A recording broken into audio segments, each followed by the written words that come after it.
Spring is a time of renewal, coming out of the state of wintering and chasing the light, learning to find a bloom right in the space that we are planted, regardless of the conditions.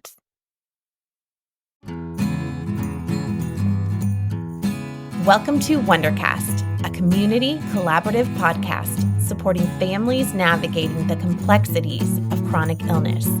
Wondercast is supported by the generous sponsorship of Texas Oncology. Texas Oncology, more breakthroughs, more victories, experts in cancer care. Today we are joined by two guests as they share the incredible mission and community resources of the nonprofit Inheritance of Hope. Inheritance of Hope is a national organization that provides support and resources to young families facing terminal illness. Difficult times do not get to rob us of all the light. In this space, there can be the coexistence of joy and sorrow, hope and connection, a community you never knew you needed, perhaps even your family's very own blooming right where you are planted. Meet Ellie and Renee. Hi, my name is Renee Johnson. I live in the Gulf Breeze, Florida area, home to some of the best beaches in America. I am married and have 3 children. My husband retired from the Air Force a few years ago, and we decided to stay by the beach.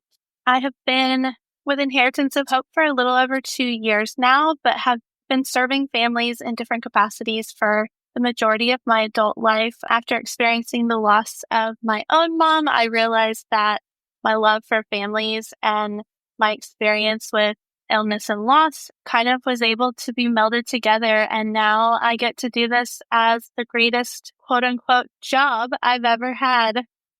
My name is Ellie Ladine, and I am a certified child life specialist.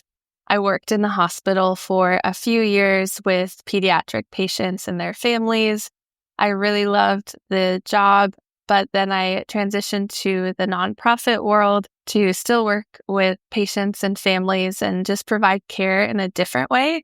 And while I miss working in the hospital some days, it's hard to miss it when, you work from home and you have a lot more flexibility in your life. And I feel like at Inheritance of Hope, you can kind of just get a little bit deeper with families outside of the hospital walls and just kind of lean in and learn more about their stories. So yeah, I enjoy what I do now. And I'm married. I've been with Inheritance of Hope for about 2 years now and live in the Twin Cities area in Minnesota. So excited that winter is maybe coming to an end soon. Let's hope. It's been cold. I mean, you are a different kind of bravery. I don't think. Right. Could not do it. We got cold in Texas. We didn't even get below zero. The wind chill felt below zero, so I count that as below zero. And I almost died. I didn't want to go out anywhere. And you see people in other places of the United States still going to school, walking in the snow. I don't get it. I don't know if I asked Ellie or Tessa, one of our other colleagues, and I was like, what do you guys do when it's snowing all the time and it's negative degrees? And she was like, well, we get up and I take the kids to school and we do this and we do all of our things. I'm like, but how? And for us, if they even think it might snow, they'll cancel school. Shut down. That's crazy. It doesn't even have to. They just have to think it might. And it's nope, no school. Yeah. No, you just kind of wear more clothes. It's with the wind chill, it got to negative 30 pretty consistently. And yeah, in everyday life. Yes. So to me, that's resiliency right there. So you're demonstrating already why you need to be in the job you're in because you're good with resiliency. I would love it if one of you or both of you want to take a minute to kind of share a little bit about Inheritance of Hope for our listeners that don't have a clue what this organization even does. Get it, Ellie. All right. So Inheritance of Hope is a nonprofit, and we provide hope and resources to young families facing the loss of a parent due to terminal illness. And so we have a lot of different resources online, in person, ongoing, that are available to people who the parent is facing a terminal illness and they have kids under the age of 18. And we just get to pursue them and connect them with other people who get it and make the journey a little bit easier. There's nothing that we can do to like take away a stage 4 diagnosis, but there's things that we can maybe add to someone's life where they get to experience other people who you don't have to give any context to. You can just show up and other people know exactly what's happening.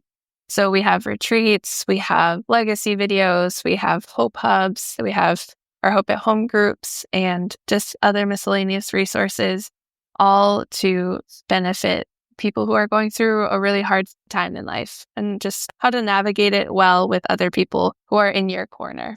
Renee, is there anything you want to add to that? I feel like she did great. I will add that I think at the core of everything that we do, there's a lot of organizations with a lot of programs and they're beautiful and there's resources and a lot goes into that. But like the real true part of what we want for families is community with other people who get it.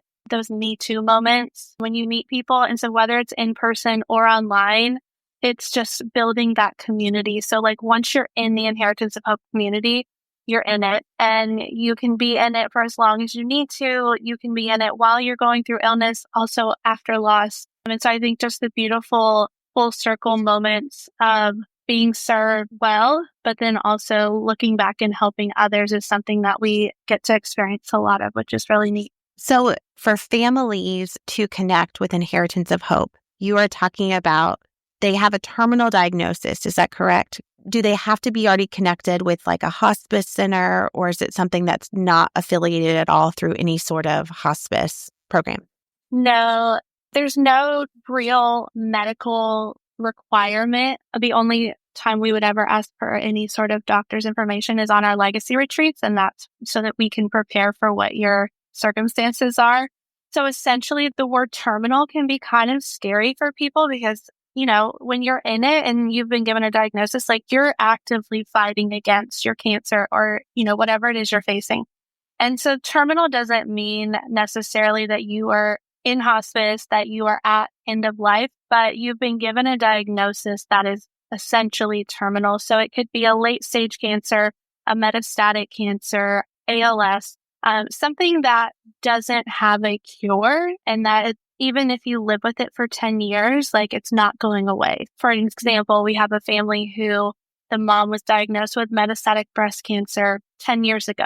We served her family on a retreat. She had very young children at the time. She now is 10 years down the road. We're still serving her through Hope Hub and other ways. And she's now at a point where her metastatic breast cancer has now, shown up in her brain and she has lesions in other spots that she's not probably going to be able to just live 10 more years with. And so, at the time of her diagnosis, her family needed to be served in one way, but now 10 years later, they're facing different challenges. And so now we're able to serve them in that way. And so it can look like years of treatments and trials and things like that. But essentially, you've been given a diagnosis that is typically a terminal diagnosis. Feelings of hope and joy, those are not words that one typically kind of associates with end-of-life care or a hard prognosis or a terminal diagnosis. And yet that is what your organization is doing. It's cultivating joy and hope. How does hope look like for your organization? Yeah, well, kind of going off of the last question, when you seek out resources like this does not mean that you're throwing in the towel. This is it. You've accepted it and you have no fight in you. No, not at all. Like Renee said, we have resources for every step of the way.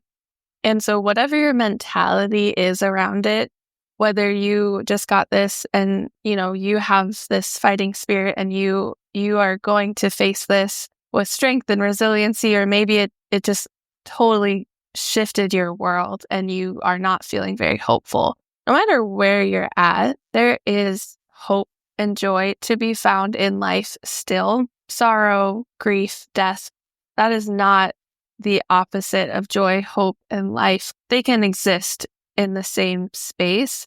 It is difficult when you get a diagnosis like this, or you are navigating something that altered your world and your life, your normal, everything completely.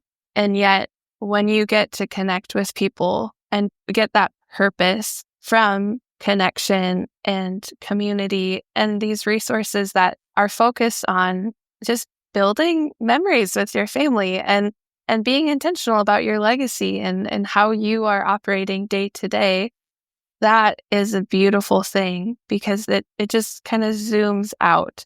We're not asking you to be happy that you're in this situation. No, like be angry, be sad, be scared. That is normal. Absolutely. But in the midst of that, can we come alongside you and also experience joy and laughter and things when these might be the hardest days of your life? But Renee, I would love to hear your answer to that too. Yeah, the word that immediately came to my mind was that word that we kind of all cling to of jarro. And it's the idea that like joy and sorrow can exist at the same time. You can experience that during grief, anticipatory grief, like all of these different things that you go through where you can be extremely sad and disheartened, and that can lead to hopelessness. But there can be joy in the moments that you have with your kids or your family members or your friends or your community. And so this beautiful thing happens where you're experiencing joys and hopes at the same time that you're experiencing, some devastating things. And so for me, I feel like hope looks like two young girls showing up to Hope Hub for the first time who both have lost their father and asking each other very plainly, "Did your dad die too?" "Yeah." "Did he have cancer?" And she's like, "Yeah." And that was all they needed, was to know that, oh, you get it. There's someone out there who knows what I've been through. And they have now formed this bond that they look forward to seeing each other. They can look forward to their time together, even while they're grieving in their own ways. There's this moment of hope for each of them that someone knows what I'm going through. It can also look like a family showing up for a retreat who gets to not think about treatments and sickness and hospital visits for a few days and gets to make memories with their family that, one day they may cling to those memories when they need them the most, but it reminds them that they can enjoy and have fun and make memories in the time that they have together and really focus their mindset on that so that as they move forward with things that are only going to get harder with their illness, they can remember what it's like to have fun together and to just kind of reignite that light and happiness within their family unit. Gosh, it's such an incredible organization. And I honestly did not know much about it before a colleague of mine was like, "Hey, we need to have them as a guest because they would be wonderful." And I just think that so many people that are in that stage of their care are so focused on the sorrow. And so I think when you can add the joy into the sorrow, I love jarro. I might be using jarro. Totally can. I love that you can learn to hold space for both. Yes. And I think for children, they naturally get to that point quicker than adults do. And so I love that there's this coupling and focus on a family, because as much as the parents model to the kids, I think the kids model to the parents too. Like we can find comfort and joy in this moment too. Yeah, absolutely. So growing community is such an incredible thing. We know that as clinicians, and you hear it in the schools, like wait till your kids are in kindergarten, you'll grow your community, and or in team sports. Or there is a unique community that is grown out of people that are living with disease, be chronic, terminal, or even have a diagnosis and then go on to full recovery.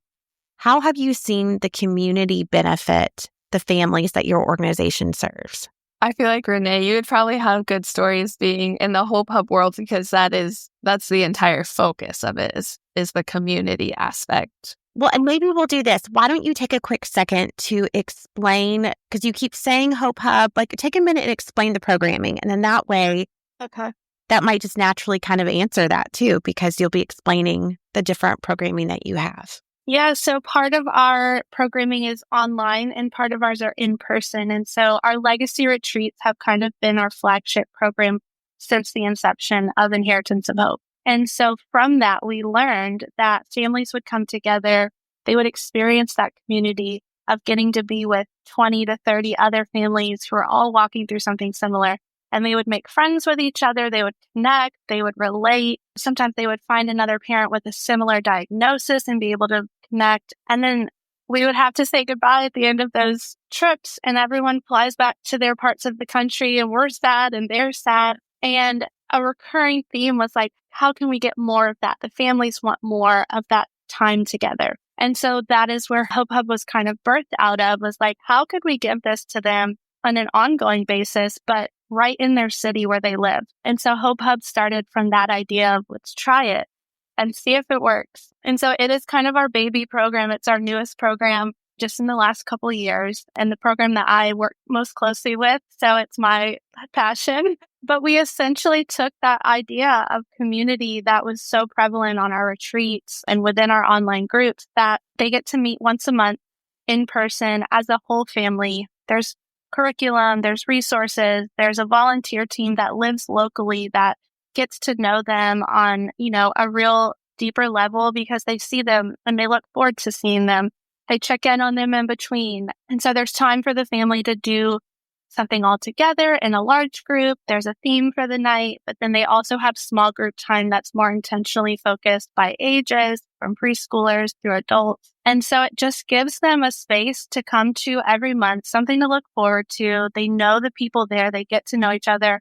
One of the most beautiful parts of it is, we'll have families who then are attending each other's birthday parties outside of Hope Hub, or we had 2 of our ALS families in Jacksonville go to Disney together in this last year. And so they're doing life together outside of that, but we're just giving them the foundation of it. And so that is how Hope Hub is benefiting in these communities. It's kind of how we've been able to take this like macro program of legacy retreats that serves on like a larger scale and is an amazing experience, and then take it to a micro level of like, now this exists in your community every month. You can be a part of it for as long as you need. We have families who start with a Hope Hub and have a diagnosed parent who then experience the loss of that parent. And then now they are now serving other families within their Hope Hub because they know what it's like to be on the other side. So it's just been beautiful to build and watch it grow and watch the excitement of the families. We have 16 families in Houston right now that are registered and waiting for us to launch, which is amazing. And we got to talk to one of the dads, and he is just like so excited for it to get started because he's experienced a retreat and that changed his life. He's part of an online group, caregiver group. And now he's like, and now I get to be with people in my city all the time. And so it's just kind of a full circle closure for them of like, here's all the ways you can be served well in different ways. Yeah, so it's exciting. All of our programs are exciting. I personally am super excited for Hope Hub just because I work most closely, but I love going into these cities and being able to offer something like this to families. Now, how many areas, is it all around the country that you are serving in the Hope Hubs, or is it just in a specific part of the country? I know you're saying it's coming to Houston, but do you have it on the West Coast, East Coast? Is it kind of all over? Yeah, so our initial hub started in the DC area. That was our first kind of like tester city. It went so well that we now have 4 locations that are active, that are meeting monthly. One is in the Washington, D.C. area. We have one in Jacksonville, Florida, one in the Tampa, Lakeland area of Florida, and then one in the Twin Cities area in Minnesota. And then we have about 3 to 4 that we're working on getting launched in the next few months. I would say Houston and Austin being 2 of the that are very close to launching. Just super exciting. And we've had a lot of help from our Wonders and Worries friends that we love so much. And so our goal one day with Hope Hub, our big dream goal, is to have a Hope Hub in every major city within an hour of any family that needs it. I love that. And when you say that it is run within those cities, is it by volunteers that are trained in the curriculum or have that background in providing that level of support? Yeah, so we have an onboarding program, have training that they go through. We equip them. We have a 2-year cycle of curriculum that is beautifully written by Tessa, and it's constantly kind of being updated. Training, equipping, all the things. We love bringing in people in the community who just have a passion for that, who have a background in working with kids. It is a peer-led program, so it doesn't have any of the clinical side of things, which is why we love having other organizations locally that we can refer people out to. So other providers and organizations that families who do need a little bit more of that or are seeking more, we can say, hey, we know these people, we trust them. They would be great for you to have that. So our program is really just based on that community aspect of giving them a local community of people that really get it. What does that referral process look like? How does a family maybe listening think, I want that for my family, or this is what we need? How do they become engaged with your organization? Yeah, so the easiest way for a family to be referred by anyone or just to get plugged in is to go to inheritanceofhope.org/refer. And there's a simple form to fill out. And that is if you would like to refer a family. If you're a family that is looking for resources and programs, you can go to inheritanceofhope.org and click on the programs menu, and it will give you all of our online, in-person retreat programs. You can register for anything that you are interested in. We'll link it too on our podcast and social media. So when families see the podcast, they can also link through that. And I think a lot of our families talk about the financial stress that goes with all of their care and all of their needs. Am I right in assuming that this does not come at a cost? Yeah, that is very true. We are offering these services at no cost to families, thanks to donors who just really care about the well-being of all of the families that we serve. Because like you said, if you're going through a diagnosis and treatments and like your life is crazy enough, your finances should not be any hindrance to receiving the care and community that you need. So all of these resources are available to anyone in this situation at no cost to them. And there are actually 2 other services that Inheritance of Hope offers that I want to make sure we cover before moving on, which are also free. So yeah, Renee was able to speak on the in-person, one-time, and ongoing services. And we also do have a couple online services that kind of meet other needs where Hope Hub meets locally in person. Our Hope at Home groups are online support groups that meet weekly just from the comfort of your home. So you can be, on your couch, in the hospital bed, on the go, anywhere that you have access to click on a link and join a call with other people who get it. That is how our Hope at Home groups work. And we have groups for each member of the family. So whether that's the diagnosed parent who can get plugged into diagnosis-specific groups or more just diagnosed parent groups generally. We have groups for the spouse and caregivers who can just connect with other people in the same exact situation. And, there's humorous stories to share in that, or things to like, I can't believe this happened and you guys would be the only people to get this. And then also for the kids of the diagnosed parent. So there are spaces and places for everyone. We obviously would love Hope Hubs everywhere, but the reality of it is we don't have that yet. We're very hopeful for that. But Hope at Home groups are just so flexible and accessible. So whether or not you have gone on a retreat, whether you have a Hope Hub in your city, it doesn't matter. Like you can join these groups and it's really sweet to see the friendships that have come from that.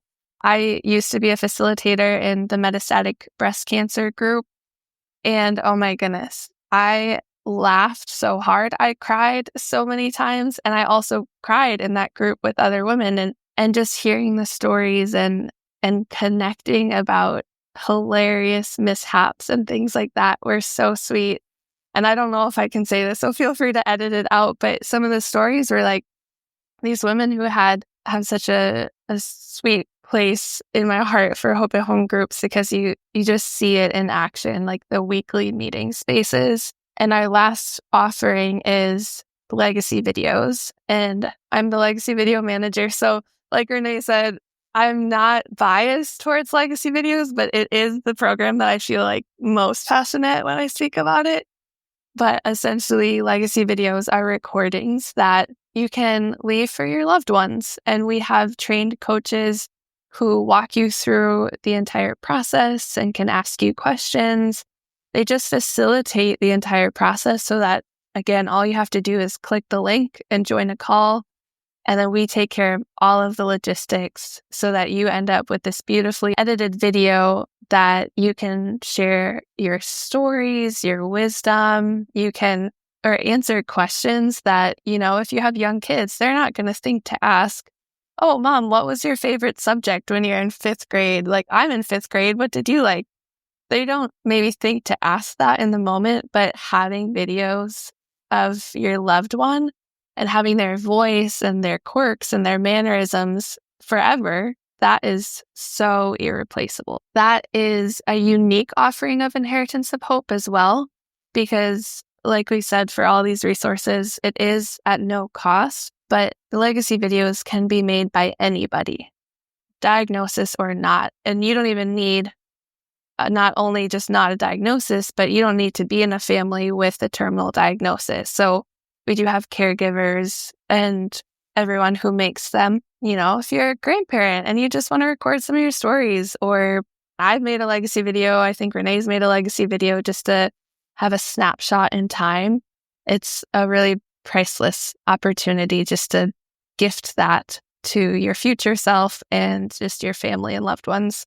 And I love when I think about all the different types of people there are in the world. There are those introverts, right? That just, they want to do something, but they want to keep it intimate and maybe just really, even to themselves, like a prompts, like a video that they could use. It fills that need. And then there are families that are most concerned about their children and how they're going to cope. And they can have these legacy retreats that are just this phenomenal experience for your family.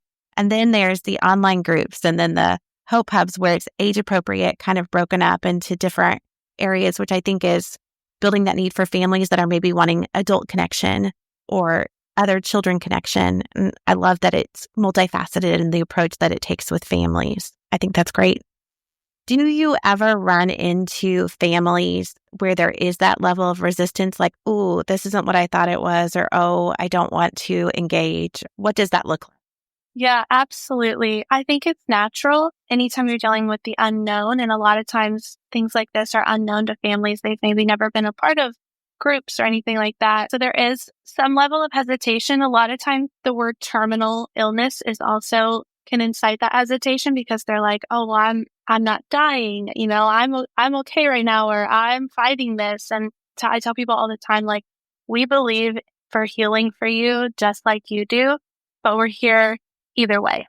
We've seen the hesitation, and then we've seen it kind of like, you just kind of see it melt off of them as soon as they show up at a retreat, or they join their first call, or they show up at Hope Hub. And Ellie and I got to talk with a dad the other night who's a caregiver who, that's his story, is he was resistant. He was like, my wife signed us up for this retreat. I didn't even want to go. I told her I don't want to talk about my feelings. I don't want to be with other people. I don't want to do any of it. And he was adamant. And he said, but she was so excited about it. And she's facing all of these hard things that I did it for her. And I went and I showed up. And he said the whole way there, I was like, I don't want to be here. And he said, but once they got there and after the very first day of doing stuff and meeting their volunteers they got paired with, and their kids started breaking out of their shells, and he saw the joy on their face and just all the things they got to experience. He was like, it completely changed my mind. It changed my life. He was like, I view my role as a caregiver completely differently now. I'm thankful that I get to be a caregiver to my wife. He had a very similar story to a lot of other men that we experienced too. I think is, important to note that men are not always raised to be emotionally available or to want to share with other people. He was like, I was raised to just kind of deal with stuff, and I was dealing with being a caregiver, and I was checking all my boxes. I was taking care of my wife in all these ways, but he's like, I wasn't taking care of myself. And he said through being in the caregiver online group, he was like, I was able to face those hard truths when someone said to me, like, hey, I know you're taking great care of your wife right now, but what are you doing for yourself? He was like, it was the first time I had stopped and thought about it. And he was like, so all in all, just his whole experience has just changed the way that he's navigating his wife's illness, but his role as a caregiver. Just seeing those transformations is incredible to me every time. And so I do think that there's a ton of hesitation, and it's natural and it's okay. And There's times where you might just show up and not speak, and that's okay too. You have full permission to just show up and exist in whatever setting you're in. But we've seen over and over that that doesn't end up being the case, that everything that families are led to serves them in the way that they need. What a testimony. I think that it really speaks to all the different types of people that can get different things out of this programming. And that maybe if you try coming early in a diagnosis and you realize you're not ready for it, it sounds like once they've connected, they can come back at a later time once they've processed some of their care plan and treatments and made it through some of that, then they can come back and try reconnection. Is that correct? Definitely. Yeah. I was just on a different podcast last week or a couple weeks ago, and we were saying that inheritance of hope is not like, oh, if you are sitting at the table here, you're taking the place of someone else. So if you're like not really into it, like get up and leave so someone else can have it. It's like, no, we're like continually building a longer, bigger table with more and more seats. And we want you at the table. And if you need to like get up and leave for a little bit, like that, the seat is reserved. Come back. Like we want you here. What would you say is your favorite aspects of the work you do? There's so many. I need to summarize it well.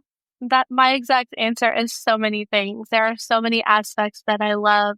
I have always had a passion for families and the family unit and children and just all of that. And so getting to serve these families in ways that are so needed, the need is great. And the weight of that is on us every day. You know, one of our statistics that I share so boldly because it's so impactful is that every single day, just in the US, 562 children will lose a parent to terminal illness. When you realize the reality of that, like, one, it motivates you, but two, it's like, wow, that's a lot of children. So I think for me, it's just the families in general is probably the greatest aspect. Meeting them, hearing their stories, seeing them experience that hope and that joy, seeing that transformation happen, getting a call that a family that we are serving has lost their person and we get to be there for them for that, showing up to a funeral if we can, but then also hearing them say, I want to serve other families, and hearing them say, how can I be involved now? Yeah, I echo so much of what you said. And I think having a background as a child life specialist in the healthcare setting, I always loved the job, like I said at the beginning of the call, but there was always something kind of missing for me because it felt very structured of, okay, I go through the patient's charts. I'm in the room for maybe 30 minutes and then I chart and then I'm on to the next. And each story was so compelling where I'm like, man, I just wish that I could like be in this person's community or in their church or in their neighborhood so that like, oh yeah, let me drive your kids to their soccer game because you're at this appointment. Like that role to me felt like more compelling than being this clinician who goes from one patient to the next. And that is so valuable. I don't want to undermine that because there's so much value as a child life specialist. And I loved that part of it. But what I love about this is that we can hop on a call and process what this is like and realize, okay, let's get you plugged into a Hope at Home group. Oh, if there's a Hope Hub in your city, or let's send you to Disney with other people in the same exact situation. And, you know, like all of my legacy video coaches can love on these people and pursue them. And it kind of breaks out of the walls that are in healthcare for a good reason, like HIPAA, not complaining, like that's so valuable. But being able to step in deeper to someone's story through all of the parts, like first diagnosed, life after loss, everything in between. In my role, I get emails from people who have lost their person asking, like, did they ever make a legacy video? And I can't tell you how sweet it is when I get to say, yes, they did. They were intentional about this. They made this for you. Here is the video. So you always have your person's voice and stories and all these things, this message directly to you. Like there's no feeling to compare that to where we offered this free service. Someone took advantage of it and now their family is comforted in their grief I can't even hardly call it a job most days. Like Renee said, like this is such a blessing. I can't imagine doing anything else. I talk about it a lot in fact, actually, we had a podcast drop yesterday episode with our founders, with Meredith and Missy, and they were just talking about the idea of taking programming out of a more traditional format of either in a hospital or in some sort of facility and plugging it in the community definitely comes with a certain skill set, but it also comes with a certain passion of that person, right? We all have our gifts, and sometimes our gifts just really are calling us into the community because that is where our work is best served. If you're a clinician or a provider or even a future donor and you're sitting here listening to this and you're like, I want to give in some way like this, how can those clinicians or volunteers reach out to you to connect? Our website is very user-friendly, inheritanceofhope.org, and there is a way to give, there's a way to sign up to volunteer, and there's a way to register families right there. There can be that clinical care and the specialists that are serving the families in those ways. And then there can be the community advocates who coupled together the families being served fully. And it's just beautiful to get to partner with people that, are like-minded and who we want to serve, but we have our own ways in doing so. The more ways that we can serve families, the better, I feel. One thing I always love to share is that Inheritance of Hope partners with a secondary organization to provide free wills to anybody. So on our website, there's an opportunity to go through a very user-friendly, easy process where you can get your will all sorted out, and then you just have to go and get it notarized. But again, this is free for anyone. This is for anyone. It doesn't have to be like you're in this special population or anything. So that's always just something I want to throw out there. And our website, if you click around, I feel like we have a lot more resources. Like these are the offerings that we shared about. We're also starting up a legacy song program and an Inheritance of Hope podcast. So there's always new things coming out. So I feel like if you follow us on social media, that's probably a really good way to kind of stay in the loop for all of these things. We are here. These resources are available to you. We're reserving your seat at the table, and we would love for you to join and stick around. But we also get if you need a little breather to come back. But we're in your corner. We're here for you. Thank you for tuning in to our podcast today. Please subscribe and continue to check back as our content is ever evolving. For questions or specific content-related requests, please send an email to podcast@wondersandworries.org.